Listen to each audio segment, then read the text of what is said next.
Hello everyone, this is the second video of respiratory system. In our earlier video, we already have learnt about the first phase of respiratory system, that is breathing. How does atmospheric oxygen reaches to each and every cells of our body? हमारे sales तक atmospheric oxygen कैसे पहुंचता है ये हमने अपने पिछले video में देखा है। ये प्रोसेस प्लांट्स और एनिमल्स और डिफरेंट एनिमल्स में अलग अलग तरह का होता है। इस वीडियो में अब हम लोग जानने की कोशिश करेंगे कि सेल में पहुंचने के बाद ये ऑक्सीजन क्या करता है। हम जानते हैं सेल में ग्लूकोज भी आया हुआ है, डाइजेशन के बाद उसे ब्लड ने एब्जॉर्ब करके सेल तक पहुंचा दिया है। तो अब सेल में ग्लूकोज भी आ चुका है और सेल में अब ऑक्सीजन भी पहुंच गया है। दोनों मिलकर क्या करेंगे और हमारा पर्पस है एनर्जी प्रोडक्शन, एनर्जी मिले हमें, एनर्जी लिबरेशन। हम देखेंगे इस वीडियो में, आज के इस क्लास में, how is energy produced in our cells and the process is called cellular respiration. Today's topic is cellular respiration. How does respiration occur in cells? This is our cell and already glucose and oxygen both are present in our cell. दोनों हमारे cell में पहुंच गए हैं। तो अब हमें जानना है कि ये दोनों मिलकर करेंगे क्या। एक प्रोसेस है, चेन ऑफ केमिकल रिएक्शंस हैं, इतना आसान नहीं होता है। हमारे कोर्स ऑफ स्टडी का वो हिस्सा है भी नहीं। हमें तो समराइज करते हुए चीज़ों को सिर्फ समझना है आपको सेकेंडरी लेवल में, फिर आप सीनियर सेकेंडरी या फिर और डिग्री के लेवल में जाकर के चीज़ों को स्टेप बाय स्टेप समझेंगे। लेकिन यहाँ पर आपको सिर्फ ये जानना है कि एक समराइज्ड कंसेप्ट आपको लेना है कि सेल के अंदर ग्लूकोज और ऑक्सीजन मिलकर के क्या करते हैं, कौन कौन से इवेंट्स होते हैं संक्षेप में, और बाद में बनता क्या है फाइनल प्रोडक्ट के रूप में। तो लेट्स स्टार्ट। सबसे पहले आप यहाँ पर देखते हैं, हम इसे साफ कर देते हैं।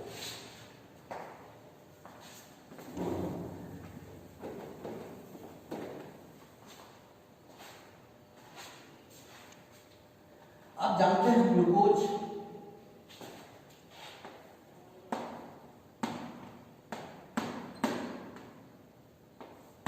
C6H12O6। पूरे प्रोसेस, पूरे सेलुलर रेस्पिरेशन का थीम है बर्निंग ऑफ ग्लूकोज। ग्लूकोज का जलना, ग्लूकोज जलेगा तो एनर्जी लिबरेट होगा, एनर्जी देगा। कोयले को जलाते हैं तो उससे एनर्जी निकलता है हीट लाइट के रूप में। ठीक उसी प्रकार से ग्लूकोज भी हमारे बॉडी के लिए एक फ्यूल है, एक ईंधन है। वो जलता है, एनर्जी देता है, उसी एनर्जी से हमारा काम चलता है और हमारा लाइफ सस्टेन होता है। तो यहाँ पर हम देखेंगे how does this glucose burn. ये ग्लूकोज जलेगा कैसे, कैसे जलता है, तो इस प्रोसेस को देखते हैं। तो कोई भी चीज़ जलेगा तो जलते जलते टूटते चला जाता है, टूटते टूटते जलते जलते छोटे छोटे पार्ट में वो बढ़ता चला जाता है। बड़ा सा कोयले का टुकड़ा है, after burning it turns into ash. उसी प्रकार से यहाँ पर हम लोग देखेंगे ये ग्लूकोज है C6H12O6। अब ये जलेगा या टूटेगा, जल करके छोटे छोटे टुकड़े में बदलेगा स्टेप बाय स्टेप। तो फर्स्ट स्टेप में क्या होता है?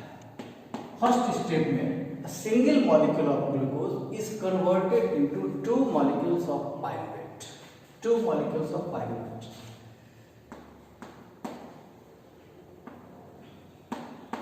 अब यहाँ पर आपको देखना है कि ग्लूकोज इज 6 कार्बन कंपाउंड है। ग्लूकोज में कार्बन कितना है? 6 है।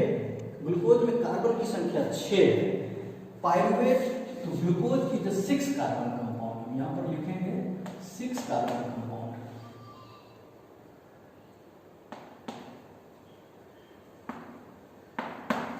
और पाइरुवेट इज 3 कार्बन कंपाउंड।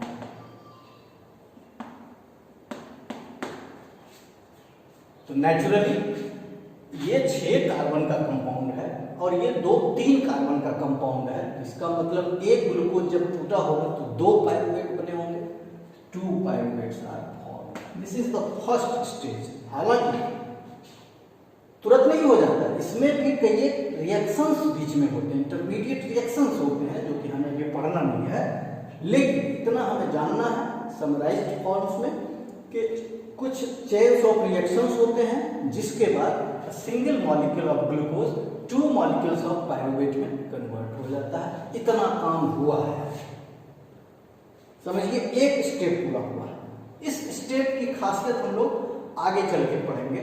अब देखिए ये 2 मॉलिक्यूल्स ऑफ पाइरुवेट जो होता है ये अब आगे के प्रोसेस में हिस्सा लेता है। आगे के प्रोसेस को जानने के पहले अब हम थोड़ा सा पीछे चलेंगे क्लास 9 में। क्लास 9 में आपने साइटोलॉजी पढ़ा है, डिटेल्स में सेल के बारे में काफ़ी कुछ पढ़ा है। 8 में भी पढ़े होंगे आप, 9 में भी आपने पढ़ा होगा सेल के बारे में। और वहाँ पर आप याद कीजिए, आपने पढ़ा होगा एक cell organelle that is mitochondria. और ये तो आप सुनते सुनते आपके कान पक गए होंगे कि mitochondria is called the powerhouse of the cell. Mitochondria को हमारे सेल का पावर हाउस कहा जाता है। और ये भी आपने वहां पर पढ़ा होगा, since energy is produced in mitochondria and so we call mitochondria the powerhouse of the cell. लेकिन अब हम उस चीज को यहाँ पर देखेंगे एक नए एस्पेक्ट में। चूंकि अब एनर्जी प्रोडक्शन हम लोग पढ़ रहे हैं तो माइटोकॉन्ड्रिया को याद करना बहुत जरूरी है। तो हम संक्षेप में थोड़ा सा माइटोकॉन्ड्रिया को याद कर लेते हैं। ये आपका सेल है, चाहे वो प्लांट सेल हो, एनिमल सेल हो। प्लांट सेल होगा तो सेल वॉल होगा, एनिमल सेल होगा सेल वॉल नहीं होगा। ये प्लाज्मा मेम्ब्रेन है, बीच में एक थोड़ा सा ज़्यादा प्रोमिनेंट न्यूक्लियस होता है। और ये जो प्रोटोप्लाज्म का हिस्सा है न्यूक्लियस के बाहर का, इसे हम लोग साइटोप्लाज्म कहते हैं। और इस साइटोप्लाज्म में ढेर सारे सेल ऑर्गेनेल्स होते हैं जिसमें mitochondria, Golgi apparatus, lysosomes, endoplasmic reticulum, vacuoles भी होते हैं छोटे या बड़े। इस प्रकार के ढेर सारे सेल ऑर्गेनेल्स इस साइटोप्लाज्म में होते हैं। हमको केवल अभी याद करना है माइटोकॉन्ड्रिया को। माइटोकॉन्ड्रिया को याद होगा, एग्जैक्ट गोल नहीं होता है, थोड़ा सा वो लंबा रहता है। एग्जैक्ट गोल नहीं, थोड़ा सा लंबा। और ढेर सारे माइटोकॉन्ड्रिया हमारे सेल में पाए जाते हैं, चाहे वो प्लांट के सेल हो या एनिमल के सेल हो। अब इस एक माइटोकॉन्ड्रिया को हम लोग थोड़ा सा बड़ा करके देखेंगे और ये जानने की कोशिश करेंगे कि माइटोकॉन्ड्रिया का इंटरनल स्ट्रक्चर क्या होता है। तो माइटोकॉन्ड्रिया ये डबल लेयर्ड मेम्ब्रेन से बना होता है। आपको एक चीज यहाँ पर मैं याद दिला दूं कि आपके सेल में मैक्सिमम जो ऑर्गेनेल्स आपने पढ़ा होगा, आप जो ऑर्गेनेल्स पढ़े होंगे तो उनके जो मेम्ब्रेन होते हैं दे आर यूनिट मेम्ब्रेन। तो the membrane of mitochondria is also a unit membrane. अब यहाँ पर आपको ये जानना जरूरी है what means unit membrane. Unit membrane कहते किसे हैं? Membrane made up of protein and lipid are called unit membrane. ऐसा कोई भी मेम्ब्रेन हमारे शरीर में या हमारे सेल में जो प्रोटीन और लिपिड से मिलकर बना हुआ है उसे हम लोग यूनिट मेम्ब्रेन कहते हैं। यूनिट मेम्ब्रेन हमारे सेल का plasma membrane, this is plasma membrane, जिसे सेल मेम्ब्रेन या प्लाज्मा लेमा भी कहते हैं।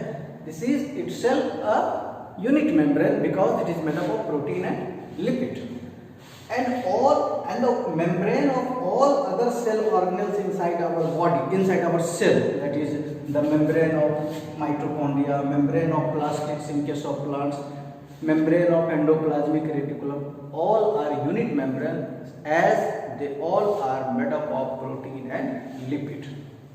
सभी के सभी यूनिट मेम्ब्रेन, सभी प्रोटीन एंड लिपिड के बने होते हैं। तो ये भी प्रोटीन एंड लिपिड का बना हुआ मेम्ब्रेन है माइटोकॉन्ड्रिया का। ये डबल लेयर्ड मेम्ब्रेन है। ये तो बाहर वाला लेयर हो गया, लेकिन अंदर वाला लेयर जो होता है वो बिल्कुल बाहर के तरह का स्मूथ नहीं होता।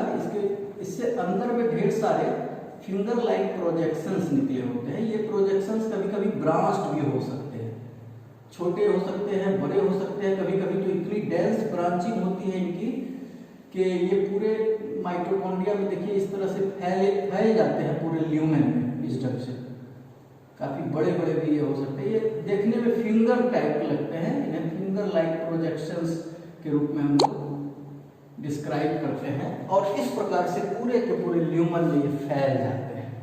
इसे हम लोग क्रिस्टी कहते हैं। This is the outer membrane, this is the inner membrane, and the inner membrane having finger like projections are called cristae. Christie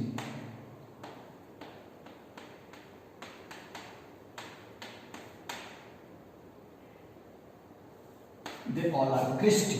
singular में से क्रिस्टा कहते हैं, प्लूरल CRISTAE, क्रिस्टी। अब जो स्पेस बच गया, ये जो स्पेस बच गया, अब बहुत कम स्पेस बचता है, क्योंकि maximum space is occupied by these finger like projections, that is called cristae, and the remaining space is called mitochondrial matrix. Remaining space is called mitochondrial matrix. This is mitochondrial matrix. बचा हुआ बीच का जो जगह बचा हुआ रह गया, ढेर सारे फिंगर लाइक प्रोजेक्शंस चारों तरफ से उसमें अंदर की ओर धसे हुए हैं, और जो थोड़ा बहुत बीच में जगह बच गया, इसे कहते हैं माइटोकॉन्ड्रियल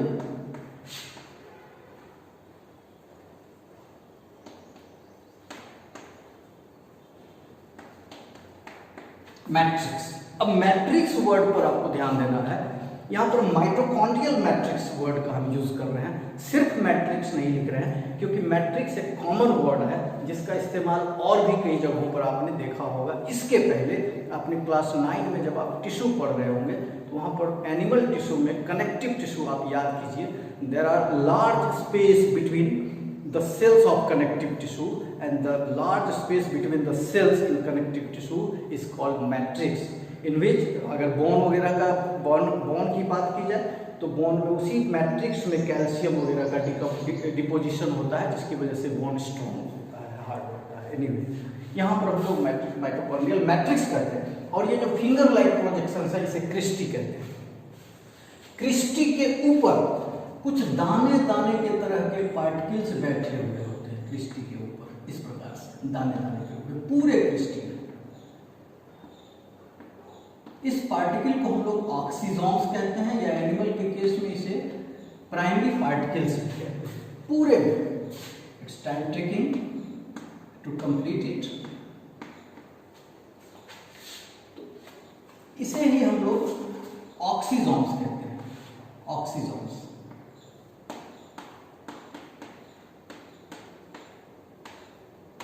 इसी को प्राइमरी पार्टिकल्स भी कहा जाता है।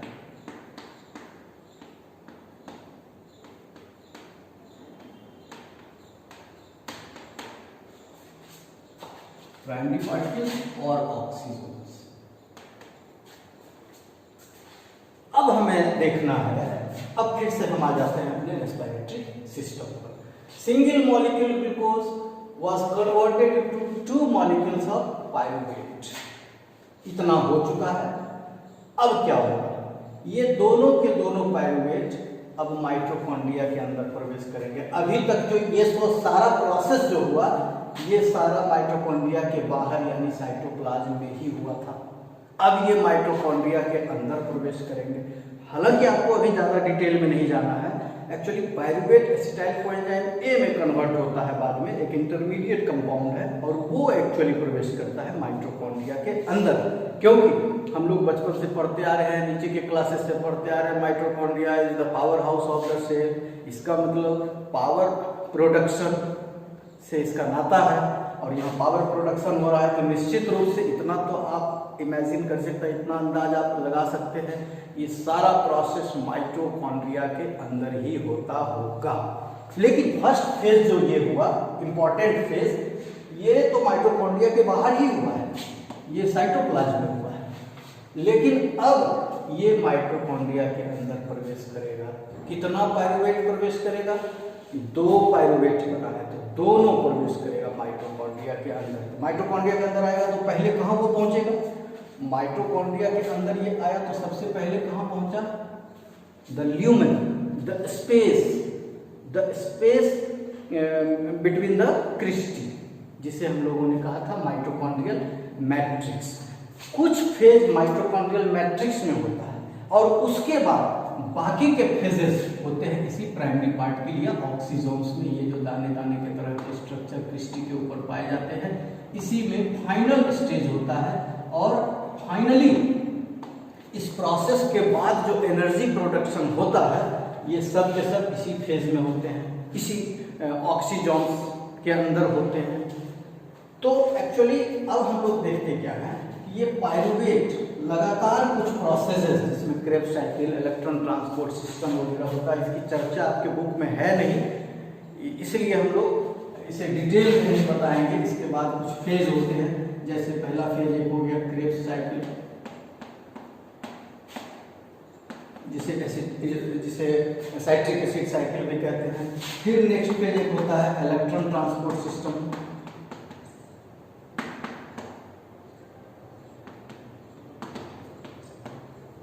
इसे शॉर्ट में हम ATS भी कह सकते हैं, इलेक्ट्रॉन ट्रांसपोर्ट सिस्टम। और इतना होने के बाद बनता क्या है, 6 molecule carbon dioxide and 6 molecule water, साथ ही साथ एनर्जी।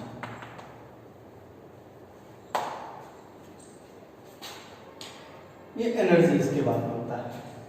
अब इसके बारे में इस पूरे सिस्टम, ये तो समरी है, ये तो एक फ्लो चार्ट है, बिल्कुल समराइज्ड, इससे छोटा नहीं हो सकता, बिल्कुल समराइज्ड फ्लो चार्ट है। लेकिन अब हम थोड़ा सा इस पर डिस्कशन करेंगे। ये जो एक सब्सिडियरी पार्ट है हमारे आज के स्टडी का, इसे हम समाप्त करते हैं। आप इसे कॉपी कर लेंगे पहले, और अब हम इसे समाप्त करने जा रहे हैं।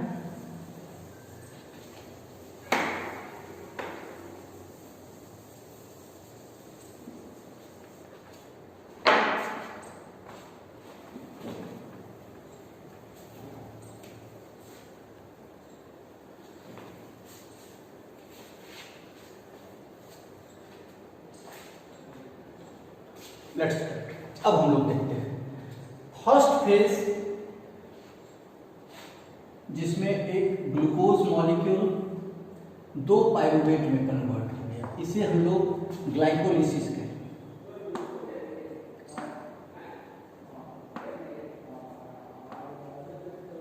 ये ग्लाइकोलिसिस है, प्रोसेस का नाम है, फर्स्ट फेज का नाम है। उन सारे रिएक्शंस को जो इस फेज में होते हैं, ये ग्लाइकोलिसिस है। सेकेंड फेज, जिसे क्रेब्स साइकिल कहते हैं, एंड थर्ड फेज ETS।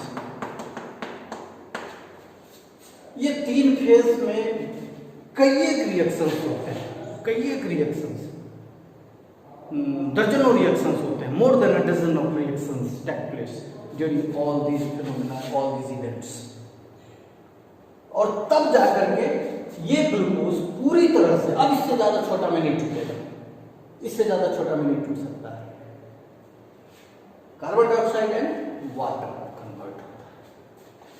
यहां पर एक चीज जानना जरूरी है, there is no involvement of oxygen. आप तो जानते हैं कि oxygen burns glucose, and this is the final theme of cellular respiration. लेकिन ऑक्सीजन का इस्तेमाल सेकेंड फेज में होता है, क्रेब्स साइकिल में होता है। फर्स्ट फेज में ऑक्सीजन का इस्तेमाल नहीं होता, ऑक्सीजन फ्री फेज है ये, इसमें ऑक्सीजन का यूज अभी तक कहीं नहीं आया है।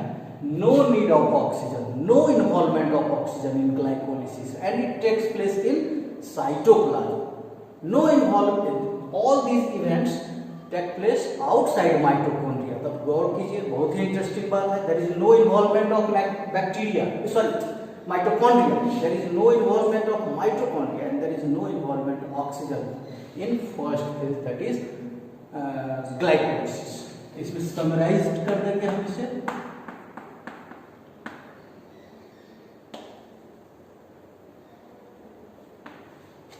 No involvement of oxygen,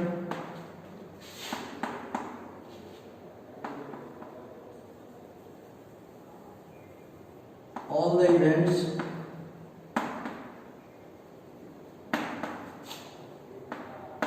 take place in cytoplasm,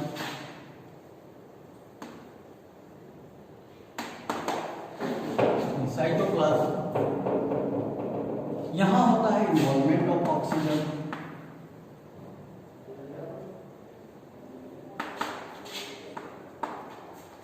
और ये होता कहाँ है? In mitochondria.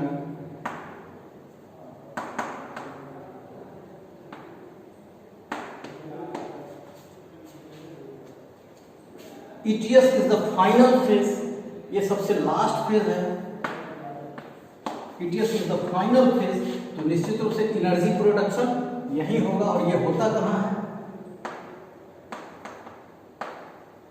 ये माइटोकॉन्ड्रिया के ऑक्सीजोम में होता है, ये ऑक्सीजोम में होता है और फाइनल फेज है ये।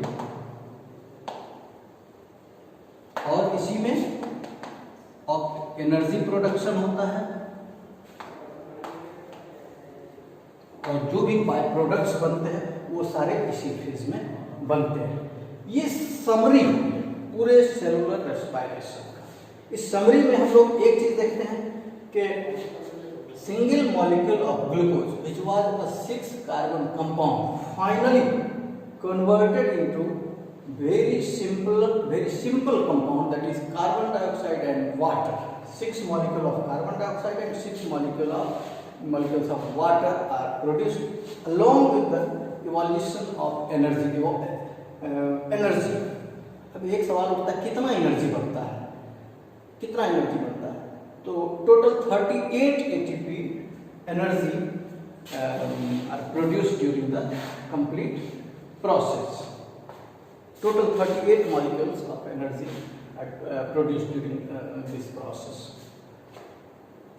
अब यहाँ पर एक दो बातें आपको जाननी चाहिए। कुछ बातें ऐसी भी होती हैं जो थोड़ा सा सिलेबस से बाहर जाना पड़ता है समझाने के लिए। क्रेब्स साइकिल और ETS की चर्चा आपके बुक में है नहीं, लेकिन थोड़ा सा समझ लेना है सिर्फ माइटोकॉन्ड्रियल इन्वॉल्वमेंट दिखाने के लिए। इस पूरे प्रोसेस में माइटोकॉन्ड्रिया इन्वॉल्व होता है, माइटोकॉन्ड्रिया का क्या रोल है। अब यहां पर देखिए एक चीज कि इस पूरे प्रोसेस में एक फर्स्ट फेज जो है वो पूरी तरह से ऑक्सीजन से मुक्त है, ऑक्सीजन फ्री। बाकी के सेकेंड फेज में ऑक्सीजन का इन्वॉल्वमेंट है और सेकेंड के बाद ही थर्ड फेज होगा। यानी कि अगर ऑक्सीजन नहीं मिले, आप कल्पना कीजिए अगर हमें ऑक्सीजन नहीं मिले तो भोजन इतना से टूट के इतना तक आ सकता है, लेकिन बाद के प्रोसेसेस फेल कर जाएंगे, नहीं होंगे, तो एनर्जी प्रोडक्शन नहीं होगा। लेकिन हम जानते हैं बहुत सारे माइक्रोब्स होते हैं जो रेस्पिरेशन जिनमें होता है और उसमें ऑक्सीजन का इन्वॉल्वमेंट नहीं होता है। They can perform respiration, they can do respiration, they can burn their glucose in absence of oxygen, and such type of respiration is called anaerobic respiration. अभी जो हम लोग पढ़ रहे हैं because of involvement of oxygen, such type of respiration is called aerobic respiration. But in some special cases, especially in some microbes like yeast and some bacteria, respiration also occur in absence of oxygen, and in such type of cases, in such type of oxygen respiration is called anaerobic respiration. तो हमें अब थोड़ा सा उस process को भी जान लेना चाहिए कि अगर ऑक्सीजन के बिना रेस्पिरेशन होता है तो वो कैसा होता होगा और दोनों में फर्क क्या है, एरोबिक एंड एनारोबिक रेस्पिरेशन के प्रोडक्ट में, फाइनल प्रोडक्ट और उसके पूरे मैकेनिज्म में थोड़ा सा उसके बारे में भी हम लोग जानेंगे। आपने ये सारा तो कॉपी कर लिया होगा, हम पूरे समरी को भी रहने देते हैं, पूरे समरी को रहने देते हैं और इस पार्ट को हमें साफ करना होगा।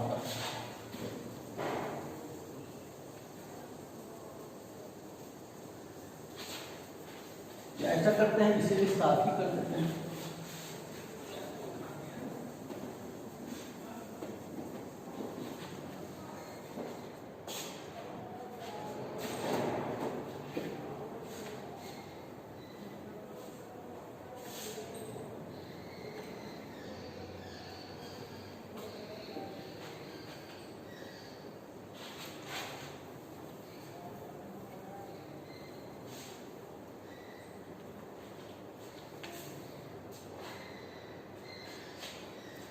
अब देखिए ये ग्लूकोज है,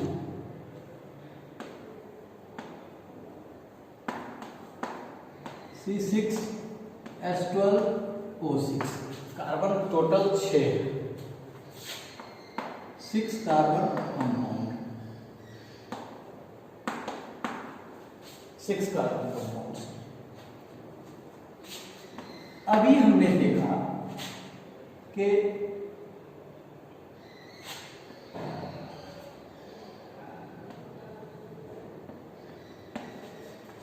after glycolysis it turns into pyruvate. Pyruvate is a 3 carbon compound. 3 carbon compound. The first phase, इसे हमने ग्लाइकोलिसिस कह दिया। और ग्लाइकोलिसिस के बाद कुछ प्रोसेसेस होते हैं, कुछ और इवेंट्स होते हैं, इन्वॉल्वमेंट ऑफ ऑक्सीजन होता है, सारा प्रोसेस माइटोकॉन्ड्रिया के अंदर होता है और फाइनली बनता कितना है, ढेर सारे इवेंट्स होते हैं और फाइनली बनता क्या है, ढेर सारे इवेंट्स होते हैं और फाइनली बनता है carbon dioxide and water and 38 ATP of energy. ATP क्या है? ATP energy currency. बिल्कुल इस तरह से समझना है। हमारे अंदर हम पैसा हम कमाते हैं तो हमारी शक्ति बढ़ती है, हमारा सामर्थ्य बढ़ता है। किस रूप में? पैसे के रूप में, तो करेंसी के रूप में। हम जितना काम करते हैं उस हिसाब से करेंसी हमारे पास जमा होती है। ठीक उसी तरह से हमारे बॉडी में एनर्जी, आप अनाज उपजाते हैं उसे पैकेट के रूप में रखते हैं, बोरा में करके रखते हैं, इतना बोरा हमारे उपज जाए। ठीक उसी तरह से हमारे बॉडी में जो एनर्जी बनता है उसे एक करेंसी के रूप में रखा जाता है बॉडी में, जिसे एटीपी कहते हैं। इसके मैकेनिज्म के बारे में हम लोग आगे पढ़ेंगे नेक्स्ट क्लासेस में कि एटीपी एडीपी में कन्वर्ट होकर के किस प्रकार से एनर्जी जरूरत पड़ने पर लिबरेट करता है। यानी अब देखते हैं उस स्पेशल केस को जहां की बिना ऑक्सीजन के इन्वॉल्वमेंट के ही रेस्पिरेशन हो जाता है, in case of some bacteria and most commonly in yeast. अब देखिए ये ग्लूकोज है,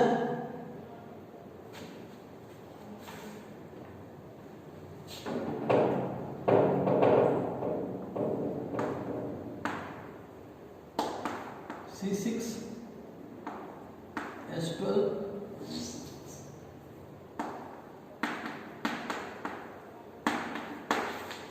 पहला फेज ग्लाइकोलिसिस, जिसमें सिंगल मॉलिक्यूल कन्वर्ट हो गया पायरुवेट। इतना काम तो हो गया, क्योंकि इसमें ऑक्सीजन का इन्वॉल्वमेंट नहीं है।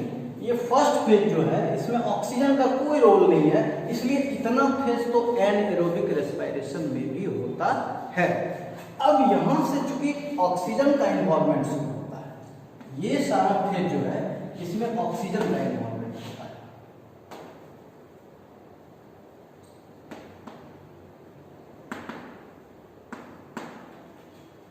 ये है ऑक्सीजन फ्री फेज, तो ये एनारोबिक रेस्पिरेशन में भी होता है। लेकिन चूंकि ये सारा प्रोसेस ऑक्सीजन के बगैर अब आगे बढ़ेगा नहीं, इसलिए ये सारे प्रोसेसेस यहां नहीं होते। अब यहां क्या होगा? शॉर्टकट। आप गौर कीजिए, कभी कभी कोयले को आप जलाते हैं, सफिशिएंट अमाउंट में उसे अगर हीट मिले, ऑक्सीजन मिले और उसका कंप्लीट बर्निंग हो जाए तो बिल्कुल राख थोड़ा सा बचता है।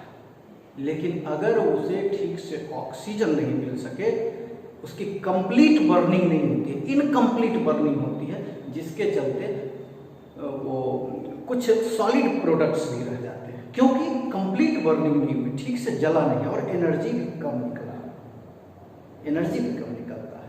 ठीक उसी तरह से आप कभी कभी देखे होंगे, एनर्जी जब कम मिलता है तो स्टोव या आपके एलपीजी चूल्हे से भी पीला फ्लेम निकलने लगता है। That indicates, that is the sign of incomplete burning.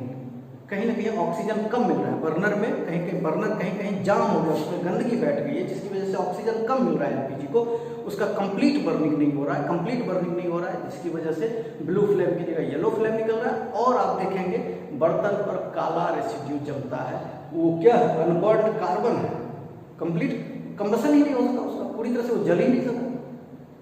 ठीक उसी तरह से यहां तो ग्लूकोज का कंप्लीट कंबशन हो रहा है because oxygen is sufficiently present, but in this case because oxygen there is no involvement of oxygen, so what will happen, there will be an incomplete combustion.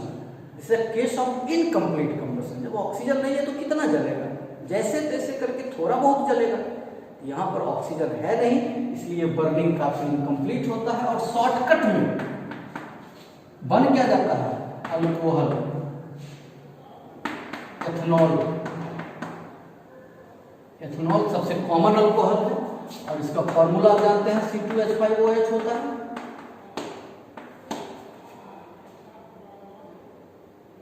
Plus carbon dioxide plus energy, और energy आपको जानकर आश्चर्य हुआ कितना, only 2 ATP। Incomplete combustion हुआ है, जब कोयला ठीक से नहीं जलेगा तो एनर्जी कितना देगा, उससे कितना ताव निकलेगा और उससे कितना खाना पक सकता है, बहुत कम पकेगा।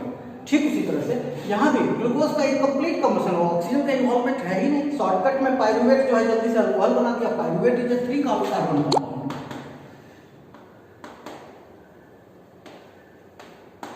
and you can see that ethanol, that is alcohol, is a 2 carbon compound, 3 से 2 में बदला, बड़ी मुश्किल है। यहाँ फाइनल प्रोडक्ट देखिए कार्बन डाइऑक्साइड एंड वाटर, बिल्कुल छोटे छोटे कंपाउंड्स होते हैं, जबकि ये एथेनॉल बड़ा कंपाउंड है, तो बढ़िया से नहीं जल सका, जिसकी वजह से केवल 2 ATP एनर्जी ही बन सका इस पूरे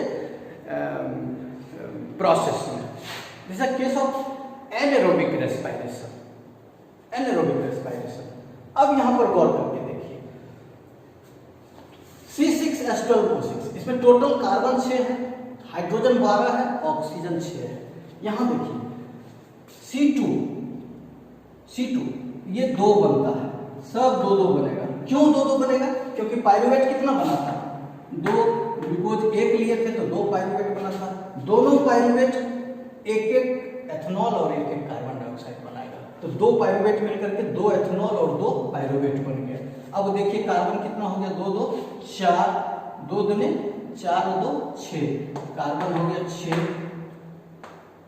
अब देखिए हाइड्रोजन, यहाँ हमने 12 लिया था, अब यहाँ गौर करके देखते हैं, हाइड्रोजन 5 दूने 10, 10 2 12। ऑक्सीजन, ऑक्सीजन कितना है, 2 दूने 4, 4 2 6। रिएक्शन बैलेंस हो गया, 6 कार्बन 12 हाइड्रोजन और 6 ऑक्सीजन के साथ हमने इस पूरे रिएक्शन की शुरुआत की, और जो फाइनल प्रोडक्ट बना इसमें भी 6 कार्बन 12 हाइड्रोजन और 6 ऑक्सीजन हमें मिल गए। यानी कि एक ऐसा प्रोसेस जिसमें ग्लूकोज मॉलिक्यूल एथेनॉल और कार्बन डाइऑक्साइड में कन्वर्ट हो जाता है, इनकम्प्लीट कंबशन होता है, काफी कम मात्रा में एनर्जी निकलती है, क्योंकि इसमें ऑक्सीजन का एब्सेंस है, ऑक्सीजन है नहीं, और इसकी वजह से एनर्जी भी कम बन रही है। अब दूसरी बात, there is no need of mitochondria for this process, because these all events take place in mitochondria, but here see this is a case of shortcut, this is a shortcut process. Only first phase, that is glycolysis, occurs here, glycolysis। सिर्फ glycolysis इसमें होता है, बाकी का phase होता ही नहीं है, चूंकि ऑक्सीजन ही नहीं है, बाकी का फेज होगा ही नहीं, शॉर्टकट में होगा। तो no involvement of oxygen, no involvement of mitochondria, तो सारा प्रोसेस होगा कहाँ, तो अभी आपने पढ़ा, अभी हमने साफ किया है, फर्स्ट फेज साइटोप्लाज्म में ही होता है, यानी कि एनारोबिक रेस्पिरेशन टोटल साइटोप्लाज्म में ही हो जाता है, और अल्कोहल एंड कार्बन डाइऑक्साइड बनता है, और इसी रिएक्शन का इस्तेमाल हम लोग करते हैं अपने यूज में भी, फॉर प्रोडक्शन ऑफ ऑक्सीजन, या ब्रेड केक वगैरह बनाते हैं तो ईस्ट का एनारोबिक रेस्पिरेशन कर देते हैं, और उससे जो कार्बन डाइऑक्साइड निकलता है वो फटफटाहट के रूप में बाहर निकलता है, जिससे वो पूरा का पूरा आपका ब्रेड या केक वगैरह जो है सॉफ्ट हो जाता है, फ्लफी हो जाता है। एनीवे, अब एक तीसरे केस की बात करते हैं, यानी कि इतना तो हम लोगों ने देख लिया कि जो मोस्टली प्लांट्स एंड एनिमल्स होते हैं। अच्छा, एक चीज़ और, गौर करने वाली। जितना भी मैकेनिज्म हम लोग ये सेलुलर रेस्पिरेशन का सेलुलर रेस्पिरेशन का देख रहे हैं, प्लांट हो या कोई भी एनिमल हो, सब में सेम होता है। हमने पहले ही कह दिया, फर्स्ट फेज डिफर करेगा। How does atmospheric oxygen reach to cells, ये फेज फर्स्ट फेज है जिसे ब्रीदिंग कहते हैं। ये सारे ऑर्गेनिजम्स में अलग अलग तरीके से होगा। ऑक्सीजन सब लोग अलग अलग तरीके से लेंगे, लेकिन जब सेल में वो ऑक्सीजन पहुंच जाएगा तो सबका एक जैसा मैकेनिज्म होगा, करीब करीब एक जैसा मैकेनिज्म होगा, जो कि हम देख रहे हैं ये प्लांट और एनिमल सब में होता है maximum. Exceptionally there are some microbes like some bacteria and especially yeast where such type of shortcut reactions occur and they can respire in absence of oxygen too, and the process is called anaerobic respiration। सवाल उठता है कि हमारे शरीर में aerobic respiration होता है और एरोबिक रेस्पिरेशन में ऑक्सीजन का इन्वॉल्वमेंट है, sufficient amount of energy release होता है, लेकिन कभी कभी जब हम बहुत ज़्यादा फिजिकल वर्क करते हैं तो हमें बहुत ज़्यादा एनर्जी की ज़रूरत उस वक्त पड़ती है और हमारा ऑक्सीजन इंटेक जो है वो सफिशिएंट अगर नहीं हो पा रहा है उस एनर्जी के रिक्वायरमेंट को पूरा करने के लिए, तो क्या होता है, जैसे किसी दिन आप ज़्यादा काम करते हैं, थक जाते हैं, या कभी कभी ऐसा भी होता है कि न्यूट्राइंट्स कम ले पा रहे हैं, लगातार बिजी है, घर में कोई इवेंट है या स्कूल में लोड, ऑफिस में लोड ज़्यादा है, कुछ इस प्रकार की बातें होती हैं। तो ऐसी एक स्थिति बनती है कि हमारे शरीर को जितने एनर्जी की ज़रूरत होती है उतना पूरा नहीं हो पाता, या तो फूड की कमी है या ऑक्सीजन की मेनली कमी होती है। हम बहुत तेज़ी से तो ऑक्सीजन दे नहीं सकते हैं, नॉर्मल प्रोसेस में ऐसा होता नहीं है, या हमारे लंग्स से फिर जो ब्लड उसे कैरी करते हैं उसका भी एक लिमिटेशन है, तो उसकी भी एक क्षमता है। तो वैसी स्थिति में हमारा बॉडी स्पेशल केसेस में उस एनर्जी रिक्वायरमेंट को पूरा करने के लिए एनाएरोबिक रेस्पिरेशन करता है। स्पेशल केस में जब हम बहुत थके होते हैं एनाएरोबिक रेस्पिरेशन करता है, और एनाएरोबिक रेस्पिरेशन में करता क्या है, बहुत शॉर्टकट, इससे भी ज़्यादा शॉर्टकट मेथड बनाता है, इससे भी ज़्यादा शॉर्टकट, उसे हम लोग जरा सा देखेंगे। यहाँ पर मैं इस पार्ट को जरा साफ कर देता हूँ, इस पार्ट को,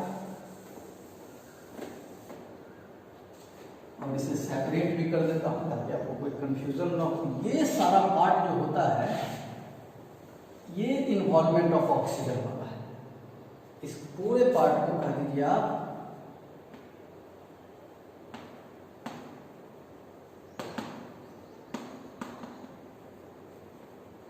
इन्वॉल्वमेंट ऑफ ऑक्सीजन वाला पार्ट है ये। अब हम लोग देखते हैं ग्लूकोज है, C6H12O6 ग्लूकोज है, 6 कार्बन कंपाउंड है।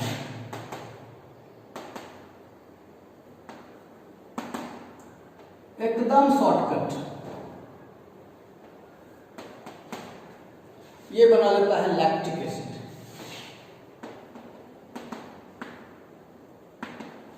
लैक्टिक एसिड का फॉर्मूला होता है C3H6O3। ये दो ठो लैक्टिक एसिड बनेगा, बस और कुछ नहीं बनना, ना कार्बन डाइऑक्साइड बनेगा ना कुछ, और बहुत ही लेस अमाउंट में एनर्जी बनेगा 280। कुछ तो सपोर्ट किया, बॉडी का एनर्जी रिक्वायरमेंट था, थोड़ा सा भी उसको मदद तो किया। Glucose is directly converted into lactic acid. थोड़ा सा टूटा, एक ईंटा है उसको आपने एक हथौड़ा से मारा तो 2 टुकड़े में टूट गया, बस इतना ही हुआ है, ज़्यादा कुछ हुआ नहीं। 6 कार्बन कंपाउंड था, गौर कीजिए उसका जस्ट आधा है, कार्बन 6 है यहाँ 3 है, हाइड्रोजन 12 है यहाँ 6 है, ऑक्सीजन 6 है और यहाँ 3 है, आधा। लेकिन इसी क्रम में 2 ATP एनर्जी निकल जाता है। ये स्पेशल केस तब होता है हमारे बॉडी में जब हमें एनर्जी की अधिक रिक्वायरमेंट होती है और ऑक्सीजन कम मिलता है। लेकिन इसका एक नुकसान है, ये लैक्टिक एसिड जो है वो हमारे मसल में क्रैम्प क्रिएट कर देता है। क्रैम्प जिसको कहते हैं, कभी कभी भगी लग जाता है, बार बार लग रहा है, बार बार लग रहा है, इसका मतलब क्या है, आपका एनर्जी रिक्वायरमेंट पूरा नहीं हो सका ऑक्सीजन से, जिसकी वजह से आपके सेल्स ने ये वाला स्पेशल टाइप का रेस्पिरेशन भी करना शुरू कर दिया और आपके मसल्स में लैक्टिक एसिड जमा हो गया है। ये लैक्टिक एसिड धीरे धीरे डिसॉल्व होगा, जब तक ये डिसॉल्व नहीं होगा तब तक आपको ये परेशानी क्रैम्प वाली होगी। तो ये एक तीसरा केस भी हो गया। तो कुल मिलाकर के burning of glucose has three possibilities. First possibility सबसे कॉमन है, जिसमें अगर सफिशिएंट अमाउंट में एनर्जी मिले, दैट सफिशिएंट अमाउंट में ऑक्सीजन मिले, तो वो कार्बन डाइऑक्साइड एंड वाटर में कन्वर्ट होगा और काफी मात्रा में 38 एटीपी एनर्जी बनेगी। अगर वो ऑक्सीजन के एब्सेंस में काम करना पड़े, जलना पड़े, तो अल्कोहल एंड कार्बन डाइऑक्साइड बनेगा और केवल 2 एटीपी एनर्जी। ये बैक्टीरिया, कुछ बैक्टीरिया एनारोबिक बैक्टीरिया में होता है और ईस्ट में होता है। और एक तीसरा केस, स्पेशल केस हम लोगों के शरीर में होता है, जब एनर्जी रिक्वायरमेंट पूरा नहीं होता है तो ग्लूकोज सीधे लैक्टिक एसिड में कन्वर्ट हो जाता है और 2 एटीपी एनर्जी वहाँ भी बनता है बड़ी मुश्किल से। तो ये है आपका पूरे सेलुलर रेस्पिरेशन का समरी। वीडियो शायद थोड़ा बड़ा हो गया होगा। हम लोग एक और वीडियो रेस्पिरेटरी सिस्टम में देखेंगे कि इन पूरे breathing process and cellular respiration दोनों ही प्रोसेसेस में कुछ बातें ऐसी होंगी जिसे आपको जानना चाहिए या जिसका टेक्स्ट बुक में जिक्र है। तो हम लोग आगे अगले एक नेक्स्ट 8-10 मिनट का छोटा सा वीडियो बना लेंगे जिसमें उन सारी बातों को इंक्लूड कर दिया जाएगा और उसके बाद आपका ये चैप्टर पूरी तरह से फिनिश हो जाएगा। Thank you.